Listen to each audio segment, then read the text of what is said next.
안녕하세요. 그래도 오늘 다 일찍 끝내셨나봐요, 시험이요? 쉬우셨죠? 드디어 나왔어요, 그쵸?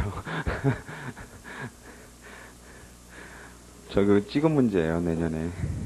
내년에 찍었어요.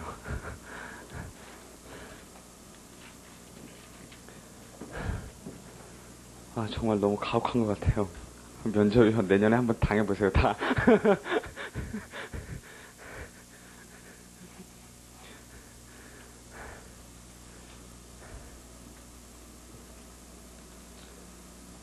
한 20개 질문을요, 연달아서요. 형소 다음에 민법을요, 연달아서 한 20개 질문을 받았어요. 제가 대답을 짧게 하니까 계속 질문을 하시더라고요. 5초 만에 대답을 다 끝냈거든요. 그랬더니 계속 질문하시더라고요. 그러니까 신상에 관한 얘기를 한 5분 모르시더니, 그러시더니 이제 시작하죠. 그러시더라고요. 그러더니 막 연달아서 20개를 그냥 쫙 쏟아내시는데, 법무부에서 자료를 엄청나게 잘 제공해 주셨나봐요. 그러니까 다 문제를 만들어 드렸대요. 그러니까 하여튼 내년에 한 분도 빠짐없이 그거 당해보세요. 당하시리라 믿어요. 자, 오늘 재판상 화해인데요. 자, 재판상 화해라는 건요, 우리 이제 재소전 화해라는 거하고 소송상 화해라는 거하고 같이 합친 개념이에요. 두 개를 합친 개념이고요. 뭐 이제 제일 주된 거는 소송상 화해라는 개념이죠. 그러니까 소송 중에 하는 게 소송상 화해고요. 재소 없는 상태에서 하는 게 그게 바로 이제 재소전 화해예요. 그러니까 요즘 같은 경우에 이제 재소전 화해를 많이 해요. 특히 이제 건물 가지신 분들이 임대차 계약을 많이 맺잖아요. 이제 상가 같은 거나 이런 거 뭐 오피스텔 같은 거나 이렇게 가지신 분들이 나중에 이제 임대차 계약 같은 경우에는 분쟁이 일어나는 일이 굉장히 많잖아요. 분쟁이 일어나는 일이 굉장히 많으니까 그거를 사전에 방지하기 위해서 재소전 화해를 굉장히 많이 이용하시고요. 그거는 결국 임대인하고 임차인하고 가가지고 단독판사 앞에서 하는 거예요.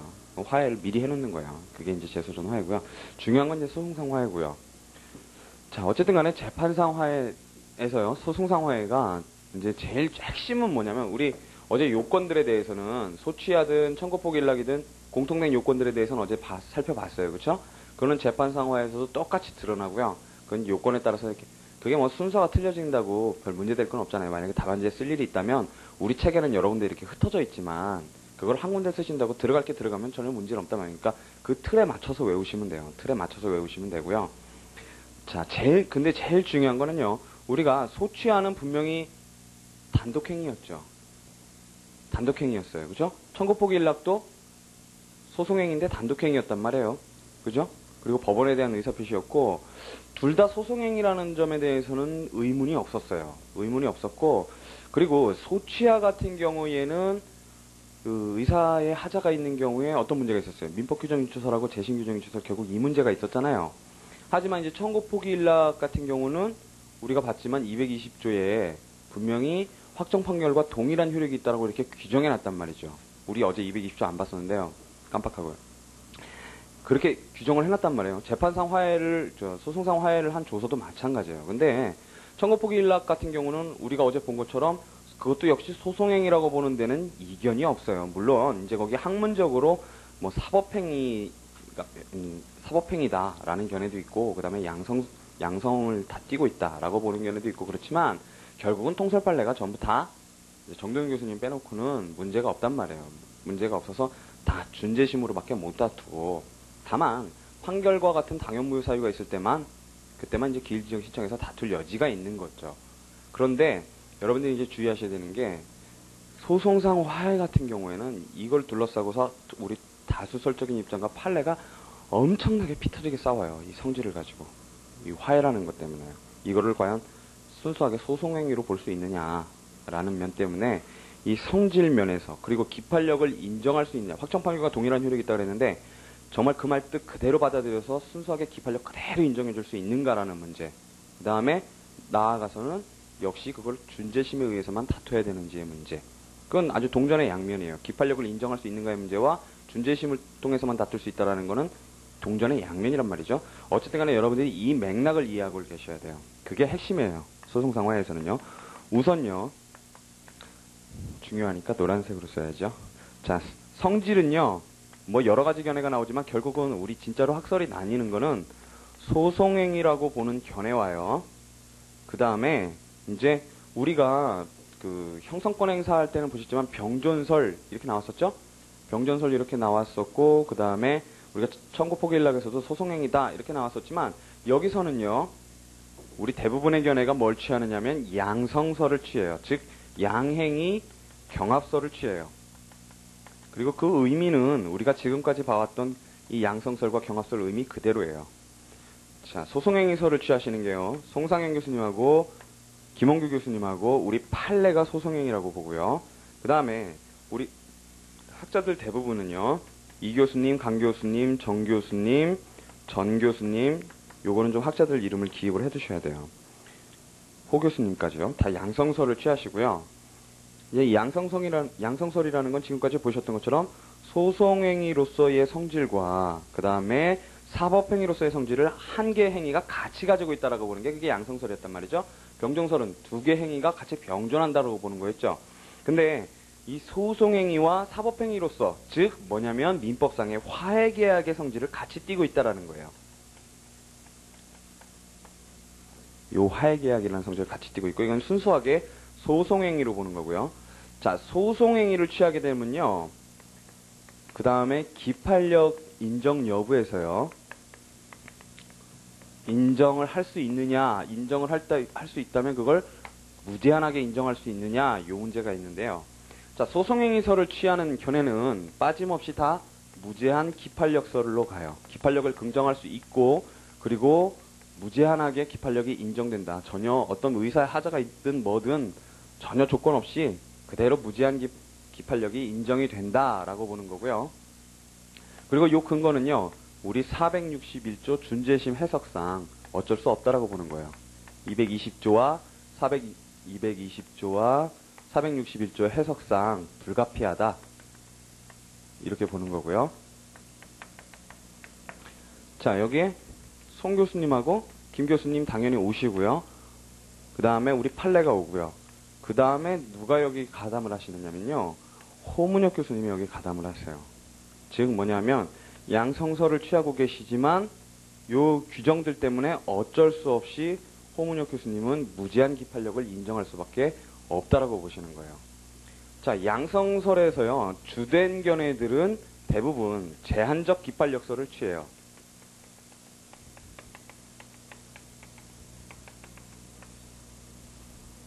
자, 제한적 기판력설은요. 이 교수님하고 강 교수님하고 전 교수님이 취하시고요. 자, 이것은 이제 경우를 나눠서 보게 돼요. 나눠서 보게 되고요. 자, 그 다음에 그럼 한 분이 빠졌죠. 지금 정 교수님이 빠지셨어요. 정 교수님은 뭘 취하시냐면 기판력을 아예 부정해버리세요. 그래서 기판력 부정설을 취해버리시는 거예요.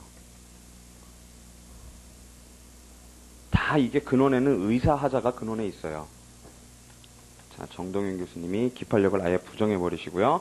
자, 이 기판력을 부정하는 견해는 결국 이 화해조서예요. 집행력만 긍정하게 되는 거예요. 집행력만 긍정을 하게 되는 거고요. 자, 이 제한적 기판력설의 문제인데 제한적 기판력설은요. 의사하자가 없는 경우가 있고요. 의사하자가 있는 경우가 있다고 보는 거예요. 자, 의사하자가 없는 경우에는 기판력을 긍정을 하고요. 의사하자가 있을 때는 기판력을 부정을 해요. 그래서 무효라든가 취소라든가 이런 원인들이 있을 때 기판력을 부정하게 돼요. 자, 이게 동전의 양면처럼 뭘로 드러나게 되느냐면요. 구제 방법에서 이제 차이가 나게 되는 거예요. 의사하자가 있었을 때라든지 이럴 때 다툴 때 무제한 기판력설에 의하면요. 무제한하게 무조건 기판력이 인정이 되기 때문에 무조건 기판력설이죠. 무조건. 무제한이라기보다는 무조건 기판력설이에요. 요 견해에 의하면 결국은 구제 방법은 준재심밖에 없어요. 재심에 준해서 재심 사유 가지고 확정 판결과 동일한 효력이 있는 저 화해조서의 효력을 부정할 수밖에 없는 거예요. 그래서 그 확정 판결과 동일한 걸 깰 수밖에 없는 거고요. 물론 여기도 당연무효 사유는 제외하고요. 그러니까 예를 들어서 실제하지 않는 자와 화해를 했다든가 이런 것처럼 판결에 있어서도 이럴 때는 당연무효잖아요. 그때처럼 그런 당연무효 사유를 제외하고는 준재심만 가능하다는 거고요. 자, 제한적 기판력설에 의하더라도요. 의사하자가 없어서 기판력이 긍정될 때는 똑같아요. 여기로 가요. 여기로 가고요. 자, 기판력이 부정되는 경우, 즉 의사하자가 있는 경우에는요. 우리가 소취하에서 봤던 것처럼 기일 지정 신청을 해서 그 절차를 열어달라고. 즉 그 화해로 끝난 게 무효니까 그 절차가 아직 계속되고 있는 거죠. 그러니까 기일 지정 신청이 가능하다라고 보는 거고요. 자, 소취하에서는 근데 제소 장애 사유 때문에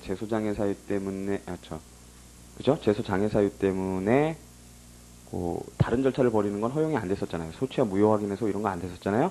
그렇지만 요 소송상화에서는 기일 지정 신청이나 화해 무효 확인 이게 가능하다라고 보게 돼요. 자, 그 다음에 자, 기판력을 부정하게 되면요. 당연히 요규제 방법이죠. 그러니까 결국은 요렇게 가느냐 아니면은 요렇게 가느냐 요 차이예요. 요 차이고요. 자, 여기서 보시다시피요. 이 기판력 인정 여부하고 범위하고와 이 구제 방법은 밀접하게 동전의 양면이죠. 그쵸? 하지만 성질하고는 어때요? 성질하고 기판력하고는 그렇지가 않죠. 각자 새길로 빠지시는 분들이 있단 말이에요. 그죠? 그래서 우리가 그런 말을 할 수 있어요. 소송행위서를 취하면 무제한 기판력설이다. 이런 얘기는 할 수 있고요. 그 다음에 제한적 기판력설을 취하는 견해는 양성설이다. 이렇게는 말할 수 있어요. 역으로는 안 된단 말이죠. 그러니까 수학적으로 얘기하면 이건 맞지만 이건 아니란 말이에요. 그럼 어떻게 돼요? 이렇게 포함하는 관계잖아요. 이렇게 집합이요. 이건 어때요? 이렇게는 맞는데 이렇게는 아니란 말이에요. 그죠? 그러니까 이렇게 포함되는 거죠. 집합이요. 그렇단 말이에요. 그러니까 만약에 이걸 쓰실 일이 있으면은요. 성질에 따라서 그냥 쭉 하나로 가는 게 아니라 사실은 성질에 대한 견해 대립하고 요 두 가지 논점이 이렇게 있게 되는 거예요. 그쵸? 이걸 갈라 쓰셔도 되는데요. 갈라 쓰실 필요 굳이 없다라고 맞아요. 갈라 쓰실 필요 없고, 이 인정 2번하고 3번은 결국은 같은 문제고, 단 1번하고 2번은 같은 문제가 아니라는 거예요. 자, 책을 보시면은요. 화에서는 이게 제일 중요해요. 이게 제일 중요하고요. 자, 첫 번째, 재판상 화해 보시면요. 첫 줄에 재판상 화해라 함은 소송 계속 전에 지방법원 단독 판사 앞에서 하는 제소전 화해와 소송 계속 후 수소법원 앞에서 하는 소송상 화해 요 두 가지를 가리킨다 그랬고요. 밑에 줄에 이 밖에 재판상 화해가 성립된 것으로 보는 화해 간주도 있다 그랬고요. 그 정도만 줄을 쳐주시면 되고요. 자, 소송상 화해에서요. 제도적 의의에서 의의 보시면은요. 자, 소송상 화해라 함은 그랬고 소송 계속 중 양쪽 당사자가 소송물인 권리관계 주장을 서로 양보하여 소송을 종료시키려 하는 기일에 있어서의 합의. 되게 외우기 힘들잖아요. 그래서 저는 그냥 이거를 계양, 무량, 종기, 합의 이렇게 외웠어요. 그러니까 소송 계속 중 양쪽 당사자가 소송물인 권리관계 주장을 서로 양보하여 소송을 종료시키기로 하는 기일에 있어서의 합의. 그래갖고 계양, 무량, 종기, 합의 이렇게 외웠어요. 계양, 무량, 종기, 합의. 자, 여기서요. 서로 양보하여 그랬으니까 이게 사실은 민법적인 문제고요. 소송을 종료하는 게 이게 바로 소송법상 효과란 말이죠, 사실은. 근데 첫 번째, 요걸 이제 분설하죠? 요걸 분설하는데요. 첫 번째, 계속 중인 소송기일에서 할 것. 거기다 박스를 치시면은요. 그렇기 때문에 그 줄에 기일 외, 즉 법정회에서 하는 재판회 화해, 즉 민법상 화해 계약이요. 거기도 박스 치시면요. 그거 와는 구별 그랬고요. 그 다음에요. 487페이지 첫 줄에 보시면요. 판결 절차 박스 치시고요. 개시 후 그 기일에서 하는 경우 그게 원래란 말이죠. 소송 계속 중이니까요. 하지만 밑에 줄에 결정 절차 박스 치시고요. 다 개시된 뒤 그 기일에서 하는 경우도 포함 동그라미요. 된다 그랬고요. 자, 여기 뭐 별로 어려운 게 없고요. 그 다음에 반가로이에요. 그 개념 요소 중에 소송물에 관한 주장을 서로 양보할 것 거기다 박스 치시면요. 자, 그거에 관한 얘기가 나오는 거예요. 첫째 줄에 양보가 한쪽만이고 서로 양보하라 그랬는데 한쪽만이고 한쪽이 다른 쪽의 주장을 전면적으로 인정한 경우 이거 뭐예요? 청구 포기 일락이란 말이죠. 거기다 박스 치시고요. 이지 소송상 화해 아니다 그랬고요. 밑에 줄에요. 단순하게 중간에 소송 종료만 합의 박스 치시면요. 하는 것은 소취하와 그 동의로 볼 것이지 화해로 취급돼서는 안 된다 그랬고요. 그 다음에 주의하실 거는요. 소송물에 관한 주장이라 그랬는데요. 거기 점이에요. 소송물 이외의 권리관계 거기다 박스 치시면요. 그것도 같이 한꺼번에 화해를 할 수가 있어요. 그리고 그 한도 내에서는 그건 소송상 화해가 아니죠. 소송 계속 중이 아니니까요. 그 소송물이요. 소송물이 아니란 말이에요. 그러니까 그거가 그 한도 내에서는 재소전 화해 박스 치시고요. 가 있는 것 그랬어요. 그 밑에 똑같은 맥락에서요. 방가로 3번에 중간에 보시면요. 당사자 아닌 보조 참가인이나 제3자 거기다 박스 치시면요. 가입할 수도 있단 말이죠. 소송상 화해하는데 딴 사람을 끌어다가 지금 원피고 아닌 사람을 끌어다가 할 수도 있는데 역시 그 제3자의 관계에서는 재소전 화해 박스 치시고요. 가 있는 것 이렇게 했고요. 뭐 이걸 줄줄이 쓰실 일은 없겠죠. 그냥 이해만 하고 계시면 돼요. 이해만. 자, 소송상 화해의 실천적 의미는요. 하나 둘 셋 넷 다섯째 줄에요. 다섯째 줄 끝에요. 화해는 간이 신속한 분쟁 해결 방법이라는 점에서 소송 지연의 해소책이고 비용을 절감시킨다. 소송물 이외의 것도 당사자 이외의 제3자도 포함시켜서 포괄적인 분쟁 해결이 된다. 우리 좀 전에 본 거고요. 밑에 줄에 예각적 감정 대립을 중화시키고 법적 평화 회복에 효과가 있다. 이 정도만 줄을 쳐주시고 다른 거는 보지 마세요. 넘어가시고요. 자, 그 다음에 이제 성질에 관한 얘기가 나오는데요. 거기 보시면은 사법행위설이라는 것도 나오고 병존설이라는 것도 나와요. 근데 우리나라에 취하는 견해가 없고요. 결국은 문제되는 건 두 번째 나오는 소송행위설하고 양행위경합설 내지 양성설 이렇게 두 가지만 문제되는 거예요. 줄도 찌시지 마세요. 자, 그래서 문제는 뭐라고 돼 있어요? 첫째 줄에 민법상의 화해계약과 관련하여 문제가 된단 말이죠. 민법상 화해계약의 성질을 띠고 있느냐 안 띠고 있느냐 요것과 관련해서 문제가 되는 거고요. 소송행위설 보시면은요. 첫째 줄 끝에요. 민법상의 화해계약과 그 명칭은 같지만 그 본질은 전혀 다른 소송행위고요. 소송법 원칙에 따라 규율되고요. 그 다음 민법상 화해계약에 관한 규정의 적용은 배제된다 그랬어요. 자, 그게 소송행위설의 내용이요. 그 다음에 밑에 줄에 보시면요. 기판력에 관하여 긍정설 거기까지만 줄을 치시고요. 옆에 부정설의 대립이 있다 그랬는데 각 줄을 보시면 그게 정동윤 교수님인데요. 정동윤 교수님은 이 소송행위설이 아니시란 말이죠. 양행경합설이고요. 이시훈 선생님이 또 뒤에 가시면은 또 양행경합설이라고 쓰세요. 정동윤 교수님에 대해서. 거기서 그러니까 부정설은 지워버리셔도 되고요. 자, 그 다음에요. 양행경합설을 보시면요. B에 양성설 그랬는데요. 자, 소송상 화해는 한계행위죠? 양성설은요? 병존설하고 틀린 점이죠. 민법상의 화해계약인과 동시에 소송행위 성질을 갖춘 경합된 행위로 보는 설이다. 그래서요. 법원에 대한 관계 거기서 박스 치시고요. 에서는 489주 첫째 줄에요. 중간에 소송법의 적용 박스 치시고요. 을 받지만 자, 법원에 대한 관계에서는 소송법 적용 같고요. 당사자 간의 관계 박스 치시고요. 에서는 그 줄 중간에요. 민법상의 화해계약인 것으로 밑에 줄에 민법의 적용 박스 치시고요. 을 받는 것 요게 양행위경합설이고요. 그러니까 법원에 대한 관계에서는 소송법 적용받고 당사자 간의 관계에서는 민법 적용받는 것 이렇게 본단 말이죠.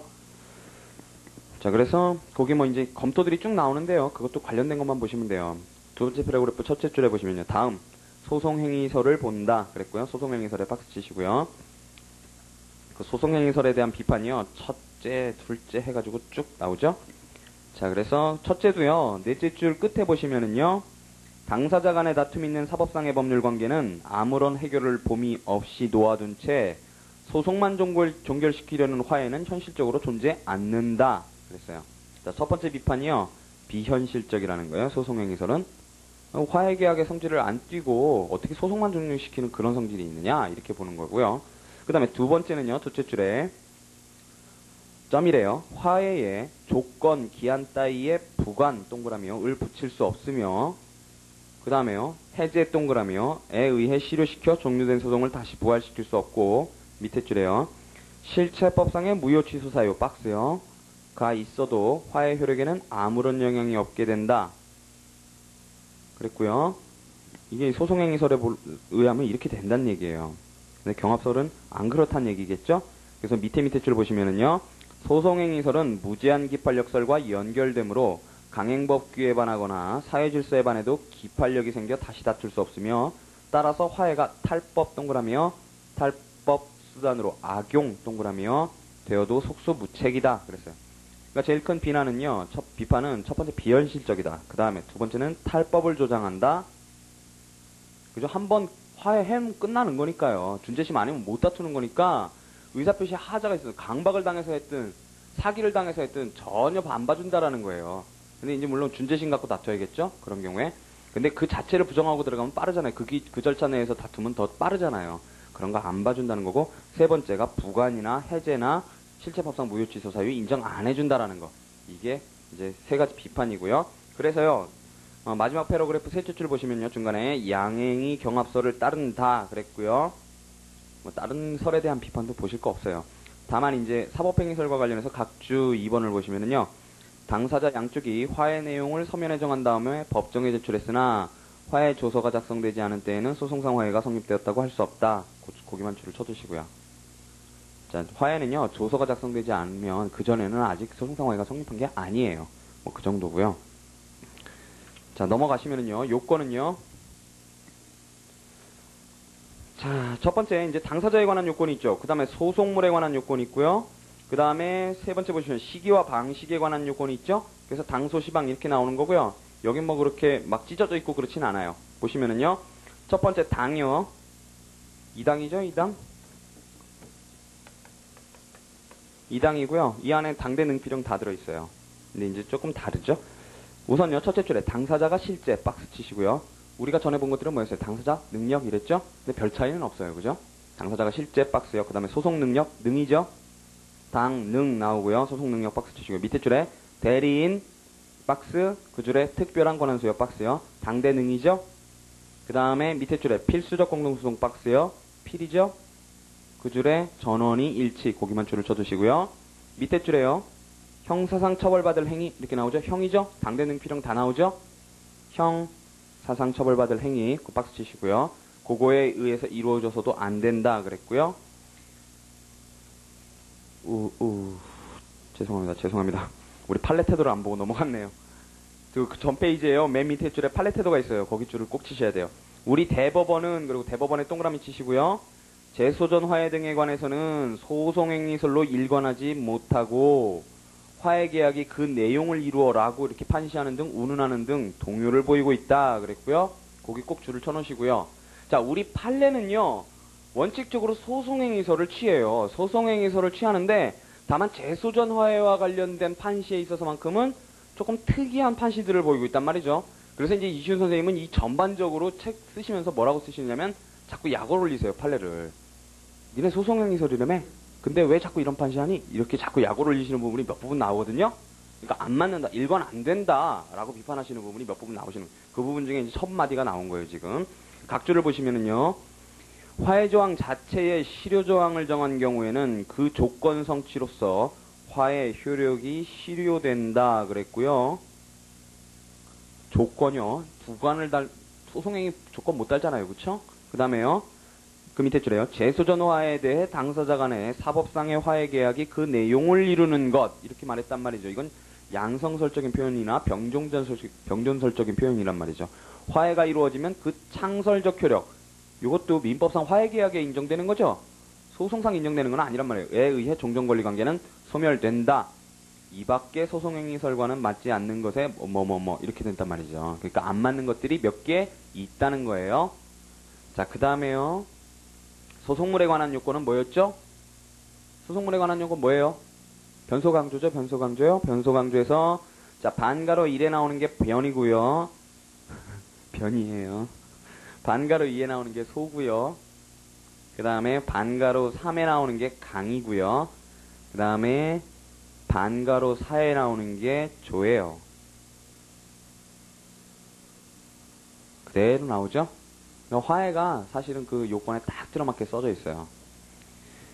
자, 소송물에 관한 요건 첫 번째 반가로 1 보시면은요, 첫째 줄 끝에요. 당사자가 자유로이 처분할 수 있는 것이어야 한다. 처분 동그라미요.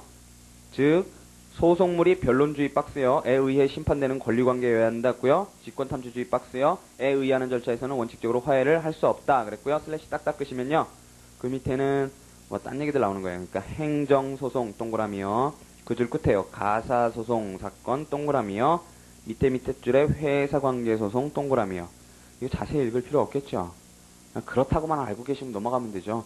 예, 행정소송을 민사소송법에 내겠어요? 가사소송을 내시겠어요? 아니면은 회사관계소송을 내시겠어요? 안 내신단 말이에요. 그냥 민사 가지고 내시죠. 자, 그러니까 그런 건 참고로만 읽어보시면 되고요. 나중에 시험 전날에 읽으실 필요가 없어요. 자, 그것과 관련해서 각주 3번 보시면은요. 매각허가 결정의 취소 따위는 각주 3번이요. 임의로 처분할 수 없는 법률 관계이므로 그러한 내용의 화해가 이루어져도 취소 효과가 발생할 수 없다. 그랬고요. 자, 그 다음에 소를 보시면은요. 자, 소송요건 흠결이 있을 때죠. 제소전화해가 인정되기 때문에 소송요건에 흠 박스 치시고요. 자, 근거가 뭐냐면요. 소송요건에 흠이 있는 소송물이라도 화해가 허용되는데 그 근거는 제소하기 전에 제소전화해도 허용된단 말이죠. 그러니까 제소전화해도 허용되는데 뭐 소송요건 따질 필요 있냐 그런 거예요. 제소전화해는 소송요건 안 따지잖아요. 그쵸? 그냥 나와서 하면 되는 거니까요. 자, 그런 거고요. 그 다음에 3번에는요. 화해 내용이 강행법규에 반하거나 강의죠. 사회질서에 위반해서는 안 된다 그랬고요. 자, 어제 우리가 청구 포기와 인락과 관련해서요. 살 1파운드 배기를 봤었어요. 그쵸? 청구 취지에. 자, 그것처럼 화해 내용이 강행법규에 반하거나 사회질서에 위반해서는 안 된다 그랬고요. 자, 소송행위설에 의하고 있는 판례 박스 치시고요. 자, 이 화해 내용이 강행법규에 반하거나 사회질서에 위반해서는 안 된다. 요거는 경합설에서 나온 얘기예요, 지금. 경합설을 근거로 하고 지금 나오는 얘기고요. 왜요? 민법상 화해계약의 성질을 띠니까 민법 규정 적용 받을 거 아니에요. 그래서 이제 그러나 소송행위설에 의해 있는 판례는 뭐라 그랬냐면 화해 내용이 강행법규에 반하거나 또는 화해에 이른 동기나 경위에 반윤리적, 반사회적 요소가 내재해 있다 해도 화해가 무효가 아닌 것으로 보고 있다. 이게 원칙적인 태도란 말이죠. 우리 판례 태도요. 소송행위설에 일관하는 태도요. 무제한 개판력설로 일관되는 태도란 말이죠. 자, 그 다음에요. 4번은요. 이제 조죠. 첫째 줄부터 넷째 줄까지가 문제예요. 조건부 화해가 허용되는가. 소송상 화해에 있어서 그 내용을 이루는 이행 의무의 발생에 조건을 붙이는 것은 괜찮다라는 거예요. 그러니까 괄호 안을 보시면요. 이해가 되죠. 피고가 언제까지 금 얼마를 지급하지 못하면 피고는 원고 앞으로 가등기에 기한 본등기 절차를 이행한다. 그런 걸 내용을 합의로 화해의 내용으로 했을 때란 말이죠. 그런데 문제는 그러나 소송상 화해 자체의 성립이나 효력 발생의 조건을 붙일 수 있는가? 그게 문제라는 거고요. 자, 그 바로 밑에 줄에요. 사법행위설, 절충설 박스 치시고요. 볼 필요는 없는데 그냥 박스는 쳐놓으시고요. 밑에 줄에 소송행위설 박스 치시고요. 자, 그 밑에 줄에 대법원 박스 치시고요. 자, 이제 각설에 따라서 보는 거죠? 각설에 따라 보는 건데, 자, 사법행위설이나 절충설은 병존설과 경합설을 다 말하는 거예요. 그러니까 그냥 경합설 태도라고 생각하시면 돼요. 자, 그 줄 끝에요. 조건부 화해는 사적 자치의 원칙상 당연히 허용되겠죠? 조건 달아도 상관없을 거 아니에요. 그죠? 화해계약이니까요. 나아가 기한 괜찮고요. 해제권 유보 괜찮다는 거예요. 화해도 가능하다 그랬고요. 자, 그런데 소송행위설은요. 원래 원칙적인 소송행위설 태도는 보세요. 소송행위의 확정성, 안정성을 내세워 조건부 화해를 허용 않는다. 그게 원칙적인 소송행위설 태도고요. 그럼 소송행위설 취하고 있는 우리 판례는 어떠한가 봤더니요. 그러나 판례는 소송상 화해의 성질에 관하여 기본적으로는 소송행위설에 의하면서도 실효조건부 화해 박스 치시고요. 우리 좀 전에 봤었어요. 각주에서 의 효력을 긍정하였다. 재판상 화해가 실효조건 성취로 실효된 경우에는 화해가 없었던 상태로 돌아가며 준재심의 소에 의해서 화해가 취소된 경우와 같이 취급한다. 준재심 안 거쳐도 깰 수 있다. 실효조건 성취되면 부정하고 그 기일, 그 절차 다시 열 수 있다. 이런 거예요. 주의하셔야죠. 판례 태도 주의하셔야 돼요. 그러니까 판례가 소송행위설로 간다는 거에 대해서 의무는 전혀 없어요. 근데 몇 가지 부분에서 좀 일관되지 못하다는 거, 그 점들을 기억하고 계셔야 된다고요. 그 점들을. 자, 그래서요. 거기 뭐 밑에 판례 비판 쭉 나오는 건데요. 그건 뭐 보실 필요 없고요. 네 줄 밑에 내려가시면요. 양행위 경합설에 의한 우리의 입장은 판례 결론에는 찬성하겠죠. 당연히요. 당연히 인정하니까요. 조건. 찬성하나 밑에 줄에 소송행위설에 의하는 대법원 판례의 기본 입장과는 맞지 아니하며 소송행위가 조건에 적임을 도외시하고 있다. 또 약 올리는 거죠? 약 올리는 거예요, 이거. 안 맞는다고 비판하는 거예요. 일관되지 않다고 비판하는 얘기예요. 그죠? 실효조건 무화에 대해서요. 그 얘기고요. 자, 그 다음에 3번에 자, 점 1이 시고요. 점 2가 방이에요. 자, 점1은요, 화해는 소송계속 중 어느 때나 할 수 있다. 상고심 동그라미요. 에서도 화해가 가능하다 그랬고요. 그 다음에요, 점2도요, 화해는 기일에 양쪽 당사자가 출석하여 말로 진술하는 게 원칙이고요. 원칙 동그라미 구술화해 박스요.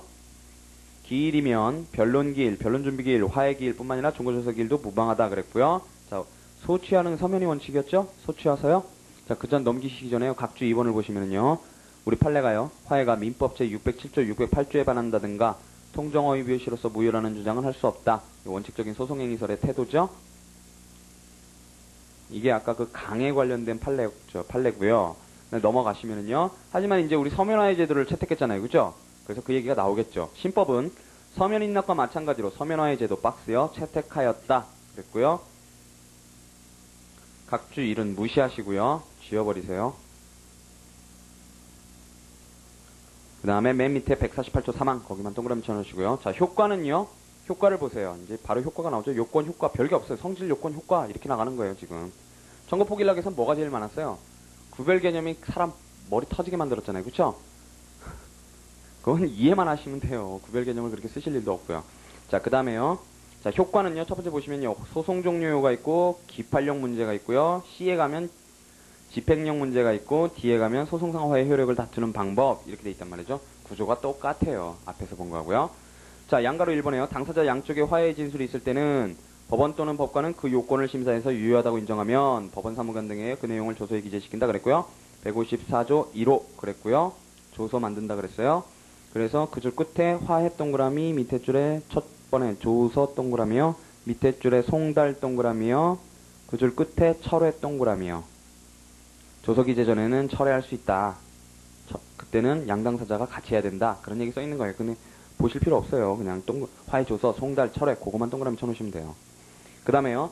양가로 2에 이제 화해 조서는요. 확정 판결과 동일한 효력 거기다 박스 치시고요. 있다 그랬고요. 220조. 220조 어제 안 보셨는데 한번 보세요. 화해, 청구포기 일락을 변론조서, 변론준비기일 조서에 적은 때에는 그 조서는 확정 판결과 같은 효력을 갖는다. 아주 중요한 조문이에요. 자, 그러니까 거기 중요한 조문이 216조, 217조, 218조, 219조, 220조 다 중요한 조문이에요. 219조는 우리가 전에 그 변론 없이 하는 소각화 판결 요거 할 때 언급을 했어서 이게 법에 규정이 없는 것 같아도 있다 그러면서 얘기를 했었고요. 220조 그게 화해하고 청구포기 일락에 관한 거란 말이죠. 자, 그 다음에요. 소송 종료효. 종료되는 효과부터 우선 나겠죠? 둘째 줄에요. 소송은 당연히 종료된다 그랬고요. 상급심에서 화해가 된 때에는 하급심의 판결도 실효되겠죠? 실효된다 그랬고요. 소송비용 얘기 필요 없고요. 기판력이요. 자, 화해조서의 기판력을 인정할 것인가? 박스 치시고요. 자, 처음에 나오는 게 기판력 부정설이 이제 세 줄까지 나오는 거예요. 그 비판과 함께요. 자, 220조에서 화해조서의 확정 판결과 같은 효력을 인정한 것은 소송 종료효와 집행력을 인정한 것에 그치고 기판력까지 인정한 것이라 볼 수 없다는 기판력 부정설 박스 치시고요. 각주 보시면은요, 양행의 경합설을 취하면서도 기판력 부정설에 대한 정동윤 교수님 이렇게 써있죠? 여긴 경합설로 나오죠? 경합설이 맞아요. 찾아봤는데 경합설이 맞아요. 정동윤 교수님이요. 기판력 부정설 박스 치시고요. 그 다음에 그 비판은요, 220조의 규정에다가 화해 화자에 대한 구제수단으로서 준지심소를 규정한 이상, 즉 220, 461을 근거한 거예요. 입론의 여지가 적다. 그랬고요. 밑에 줄에요. 화해조서가 단지 집행력만 갖는 데 그친다면 그 구제수단은 집행증서의 경우처럼 청구 이의에소가 되어야지 재심에 의할 수 없는 것이다. 그러고서 부연 설명을 하시는 거예요. 그죠? 집행력만 가지면 집행법상의 이의가 들어가면 되지 기판력을 깨고 들어갈 필요가 없단 말이죠. 준지심을. 그래서 안 맞는다는 거고요. 현행법하고요. 그 다음 무제한 기판력서 박스 치시고요. 그 소송행위설에서 나가는 거라 그랬어요. 무제한 기판력설. 자, 화해조서에는 확정 판결과 마찬가지로 어떠한 경우에나 기판력을 인정할 것이며 화해의 성립 과정의 하자는 그것이 재심사유에 해당되어 재심 절차에 의한 구제를 받는 외에는 무효를 주장할 수 없다 그랬고요. 밑에 줄에 220조와 461조 박스 치시고요. 근거가요. 등 현행법에 충실하고 화해 무효 취소를 쉽사리 다투면 법적 안정성 박스요. 해치게 되면 내세운다. 그게 두 번째 근거예요. 첫 번째 근거는 220조와 461조, 두 번째 근거는 밑에 줄에 법적 안정성. 그게 두 번째 근거라는 거예요. 내용은 무제한 기판력이고 재심에 의해서만 다투라. 준재심에 의해서만 다투라. 그게 내용이고요. 자, 밑에 줄에 일관된 판례 거기다 박스 치시고요. 입장 그랬어요. 일관된 판례 입장. 자, 각주를 보시면은요. 양행기 경합수를 취하면서도 무제한 기판력수를 주장하는 것에 홍문육 교수님 이렇게 있죠.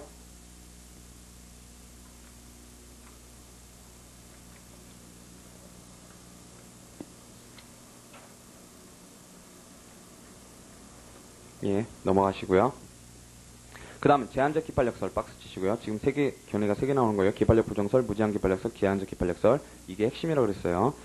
자, 소송상의 화해에 실체법상 아무런 하자가 없는 경우에만 제한적으로 220조에 의해 기판력이 생기며 실체법상의 하자 박스 치시고요. 가 있는 한 기판력을 인정될 수 없다.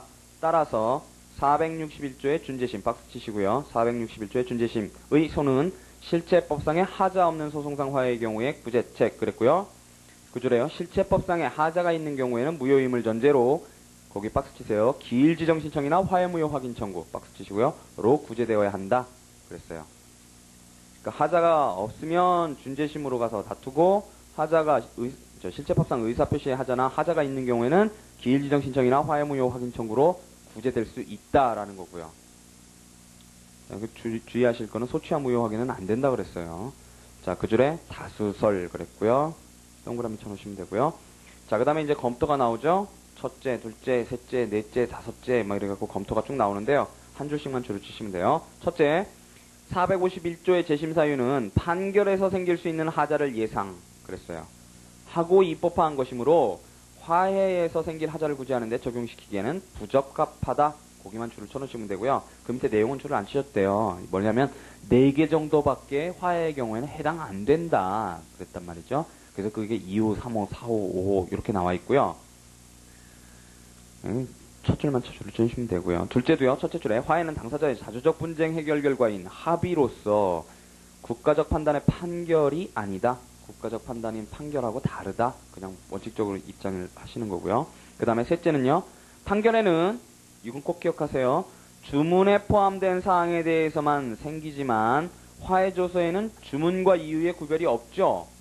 화해는 우린 이렇게 하기로 한다 이렇게 하기로 한다 그러고 쭉 써있지 그게 주문하고 이유가 구별되어 있지는 않단 말이죠. 그러니까 화해조항 전체의 기판력이 생기는 것으로 보아야 한다 그랬고요. 밑에 줄에 확정 판결보다 더 넓게 기판력을 인정하는 불합리한 결과 그랬어요. 이게 가장 강력한 논거죠. 설득력 있는 논거예요. 가장. 그 다음에요. 넷째는요. 특히 재소전 화해는 그랬고요. 밑에 줄에요. 공증인 앞에서 작성하는 집행력 있는 공정증서하고 다를 바가 없는데 공정증서의 경우에는 기판력이 인정 안 된단 말이죠. 그러니까 뭐 다를 게 뭐가 있냐. 법관 앞에서 하나, 공증인 앞에서 하나, 공정증서로 하나, 재소전 화해로 하나 사실은 실질은 다를 게 없는데 왜 하나는 확정 판결과 같은 동일한 효력을 인정하느냐 그런 거예요. 그게 비판이고요. 넘어가시면은요. 다섯째 비판은요. 첫째 줄 끝에요. 당사자가 실체법상의 하자를 다투어 통상의 재판 절차에 의한 법원의 판단을 받는 길을 막는 것은 헌법 27조 위반의 소지. 굉장히 넓은 근거를 드시는 거죠, 지금? 초강력 슈퍼 울트라 논거를 드시는 거예요. 재판받을 권리를 침해하는 거다. 이렇게 보시는 거예요. 자, 그래서 맨 밑에 줄에요. 따라서 461조에 불구하고 우리는 제한적 기판력설을 따른다. 우리는 제한적 기판력설로 가요. 자, 보시면은요. 집행력은요. 자, 우리가 지금 소송 종료요. 기판력 봤고요. 요게 제일 중요한 거예요. 기판력이. 그 다음에 집행력을 보시면은요.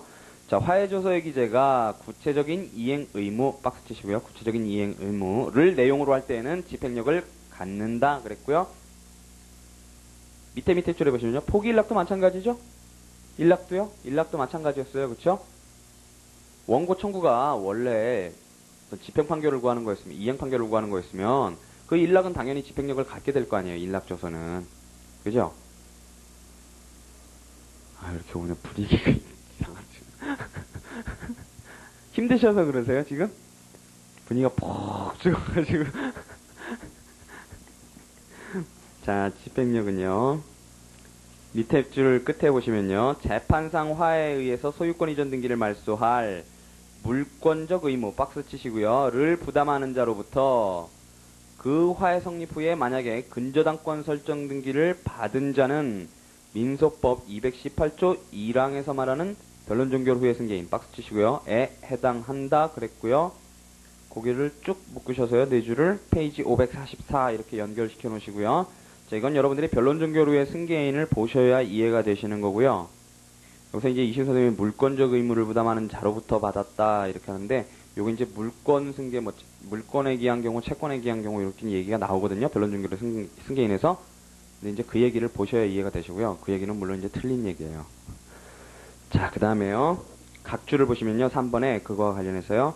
채권 담보 목적으로 한 화해 조서에 정한 변제기에 채무 변제가 없어 집행력이 발생한 이후에 피담보 채무가 변제되었다고 하더라도 이를 이유로 집행법상의 구제를 받을 수 있음에 불과하므로 이를 무시한 채 동조서의 집행으로 이루어진 등기를 당연무효라고 볼 수는 없다 그랬어요.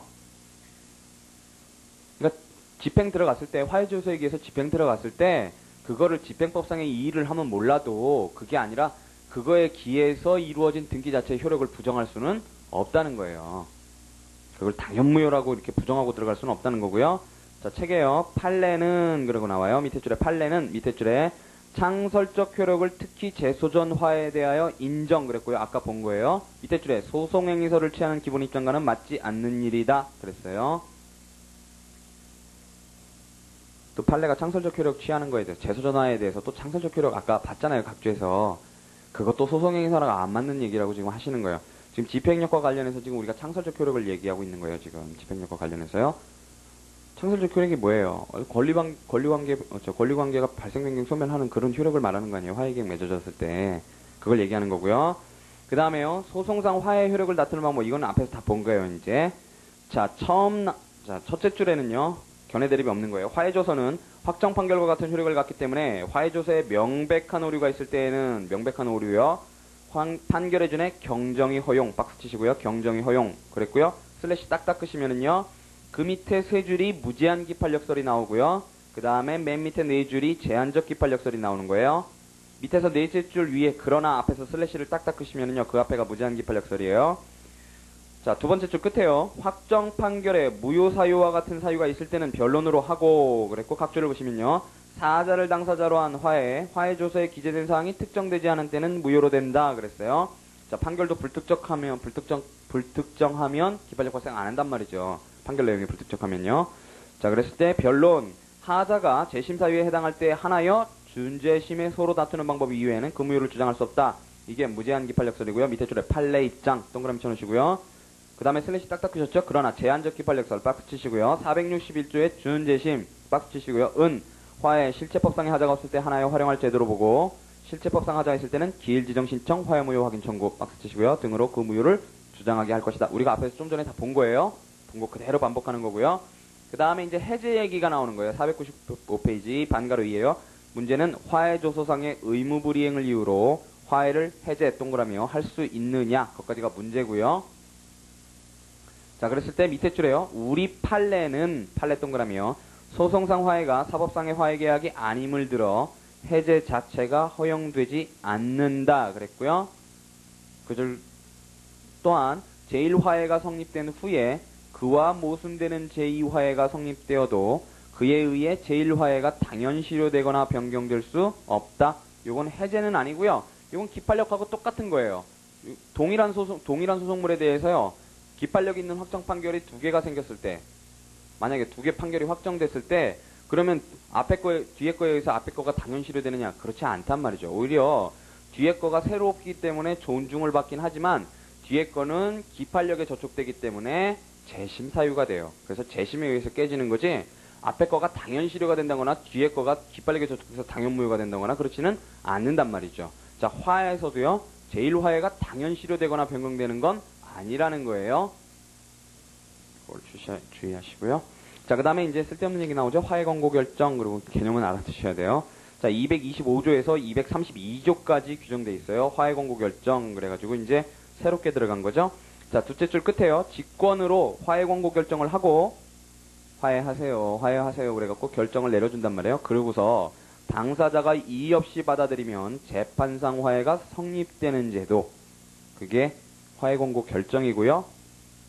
자, 결정에 의한 화해 권고, 그래서 마치 우리 소액사건 심판법에서 이행 권고 결정 같은 거예요. 그런 것처럼. 자, 결정에 의한 화해 권고 그랬고요. 자, 첫째 줄에요. 그러니까 법조문 풀어 쓰는 건데요. 수소법원, 수명법관 또는 수탁판사는 소송 계속 중인 사건에 대해 직권으로 당사자의 그 밖의 모든 사정을 참작하여 청구 취지에 어긋나지 않는 범위 내에서 사건의 공평한 해결을 위한 화해공개 결정을 할 수 있다. 225조 1항 거기까지 줄을 쪽 쳐놓으시고 슬래시를 딱딱 끄시면은요. 자, 소송 계속 중 박스 치시고요. 그 줄에 변론 준비 절차이건 변론 절차이건 그랬고요. 그 다음에 법원이 한다 박스 치시고요. 그 줄에 상고심법원 줄 치시고요. 가능하다라는 거예요. 밑에 줄에 직권결정 박스 치시고요. 밑에 줄에 권고결정 신청은 법원의 직권발동 촉구 의미밖에 없다. 아시죠? 직권이니까요. 원래 신청은 규정 안 돼 있단 말이죠. 그 다음에 화해권고결정서 박스 치시고요. 청구 취지와 원인을 적어야 한다. 줄 치시고요. 자, 이렇게 화해권고 결정을 하고 나면요. 결정서를 송달해줘야죠. 당사자에게요. 그래서 당사자에게 결정서 송달 그랬고요.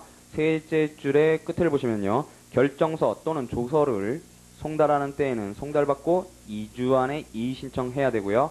안 하면 화해권고 결정이 재판상호회와 같은 효력을 가지게 된다는 것을 당사자에게 고지해야 한다. 그 규칙 58조.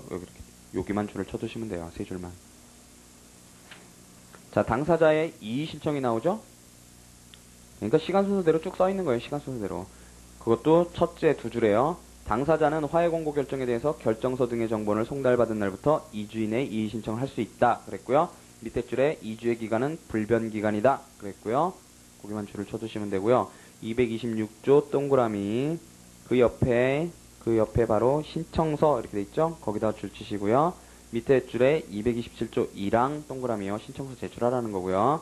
그 다음에 그 옆에 바로 이의신청 이렇게 돼 있죠? 밑에 줄 바로 밑에 보면 취하 돼 있고요. 이의신청 취하할 수 있다는 거예요. 228조 1항 동그라미 치시고요. 밑에 줄에 사전 포기를 할 수 있다. 사전 포기 줄 치시고요. 229조 동그라미 치시고요. 그 다음에 밑에 줄에는 232조 1항, 232조 2항 거기 동그라미 쳐놓으시면 돼요. 그럼 뭐하러 다 읽으세요. 조문은 그대로 풀어 쓴 건데요. 자, 화해권고 결정의 효력 그랬고요. 셋째 줄 끝에요. 화해권고 결정은 재판상하회와 같은 효력을 가진다. 231조. 거기까지 줄을 쭉 쳐놓으시고요. 밑에 줄에 확정 판결과 같은 효력 그랬고요. 밑에 줄에 기판력, 집행력, 형성력 생긴다. 거기만 줄을 쳐주시면 되죠. 231조 얘기예요. 결국은. 바로 위에는 우리가 좀 전에 본 거는 226조에서 232조까지 쭉 풀어 쓴 거고요. 자, 그 다음에 이제 우리가 지금 뭘 봤냐면 소송상 화해를 받고 이제 화해 권고 결정을 받고 이제 재소전 화해가 나오는 거예요. 재소전 화해가 나오는데 요거는 385조부터 389조까지 규정돼 있어요. 385조부터 그러니까 쫙 규정돼 있어요. 다 끝나고 나서요. 사장 그래갖고 증거 조사 끝나고 나서 상소 들어가기 전에 재소전 화해 절차 이렇게 해갖고 화해 신청 방식, 화해가 성립된 경우, 화해가 성립되지 않은 경우, 소재기 신청, 화해 비용 이렇게 다 규정돼 있단 말이죠. 어쨌든 간에요. 몇 군데만 줄을 치시면요. 첫째 줄에 재소전 화해라 함은 그랬고요. 일반 민사 분쟁이 소송으로 발전하는 것을 방지하기 위해 거기가 제일 핵심이에요. 소재기 전에 지방법원 단독 판사 앞 거기다만 박스 쳐놓으시고요. 에서 화해 신청을 해서 해결하는 절차를 말한다 그랬고요. 밑에 줄 끝에요. 그 법적 성질 요건 효력에 있어서는 대체로 소송상 화해 법리에 의한다 그랬고요. 그 밑에는 안 읽으셔도 되고요. 자, 양가로 2에서 다섯째 줄이요. 하나, 둘, 셋, 넷, 다섯째 줄이요. 당사자 간에 성립된 계약에 대한 단지 공증적 역할 그랬고요. 당사자 간에 성립된 계약에 대한 단지 공증적 역할을 박스 치시고요. 밑에 줄 보시면은요. 집행권원을 만들 수 없는 임대건물 명도 청구 등에 있어서 공정증서의 대용물 박스 치시고요. 로 재소전 화해가 많이 이용 그랬고요. 왜 그러냐면 그 위에 공정증서로는 금전채권 등에 국한해서 집행권원을 할 수 있는데 그침으로 이게 집행법 얘기인데요. 그러니까 요 임대건물 명도 청구, 그러니까 임대차 하면서 이걸 많이 한단 말이에요. 임대차 하면서. 그래서 임대건물 명도 청구 요것처럼 집행권원을 할 수가 없으니까 요거를 공정증서의 대용물로, 공정증서로는 만들 수 없으니까 그거를 재판상 재소전 화해를 해버린다는 거예요. 많이 이용 그랬고요. 나아가서요. 밑에 줄에요. 폭리행위를 해놓고 이를 집행권원화 이렇게 박스 쳐놓으시고요. 무제한 기판력을 인정되기 때문에요. 폭리행위 해놓고서도 그걸 집행권원화 하면 나중에 효력 부정 못한단 말이죠. 그 다음에 밑에 줄에요. 강행법규의 탈법을 합법화 이렇게 했고요. 자, 그러니까 제소전화의 문제점이 지금 쭉 나오는 거예요. 제소전화의 문제점이요. 문제점 정도는 알고 계셔야죠. 자, 그 다음에 밑에는 그러니까 뭐 없애자 그런 얘기 나오는 거예요. 다 안 보셔도 돼요. 한 군데만 줄을 쳐두세요. 핵심만 아시게. 하나, 둘, 셋, 넷, 네 줄 내려가시면요. 끝에 이 제도를 없애고 거기만 줄을 쳐두세요. 이 제도를 없애자. 자, 여기 결론은 이 제도를 없애자예요. 제소전화의 제도 없애자. 그 다음에 자, 요 제소전 화해를 하는 데 있어서 이제 화해 신청을 해야 된단 말이죠. 그래서 첫째 줄에요. 제소전 화해를 신청할 법원은 상대방의 보통 재판적 있는 곳의 지방법원이다. 385조 1항 그랬고요. 밑에 줄 끝에 보시면요. 지법단독판사의 직분관할 그랬고요. 우리 전에 직분관할 할 때 봤었어요. 지법단독의 직분관할 그랬고요.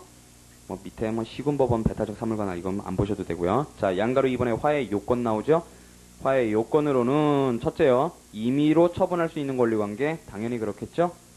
아까 변에 해당하는 거였어요. 임의로 처분할 수 있는 권리관계여야 되고요. 밑에 줄에 화해 신청은요. 385조 1항이 민사상의 다툼이라고 하였음에 비추어 현실의 분쟁이 있을 때 하나 할 것이다. 현실 분쟁설 박스 치시고요. 밑에 보시면은요. 자, 이게 현실적으로 다툼이 있을 때만 그러면은 이 제소전화를 할 수 있느냐? 요거에 대해서 현실 분쟁설이 이게 이제 다수설인데 밑에 보면은 이제 현재 분쟁은 아니라도 장래 분쟁이 발생 가능성이 있으면 된다 그랬고 장래 분쟁설이 나와요. 이거 뭐하러 아세요? 이거 그냥 지워버리세요. 그냥 현실 분쟁설만 알고 계시고요. 장래 쓰실 일 없다니까요. 신경 끄세요 이렇게. 끄시고요. 498페이지 보시면은요. 넷째 줄에요. 하급심 판례에는 전설에 따라 화해 절차 이전에 현실의 다툼이 있어야 한다고 전제하고 이러한 다툼이 없이 이미 성립된 토지거래계약에 기해 오로지 거래허가제 적용을 면탈하기 위한 화해 신청은 부적법하다. 이렇게 했고요. 현실적 다툼이 없는데 오로지 그냥 토지거래허가 어떻게 면탈해 보려고 했을 때는 부정했다. 그런 거고요. 양가로 3번에요. 방식이 나오죠. 신청은 서면 또는 말 161조죠. 또 청구 취지 및 원인 이외에 다투는 사정을 표시해야 한다. 385조 1항 그랬고요. 자, 밑에 줄에 보시면은요. 중간에 시효중단효 그랬어요. 시효중단의 효력 거기만 줄을 쳐주시면 되고요.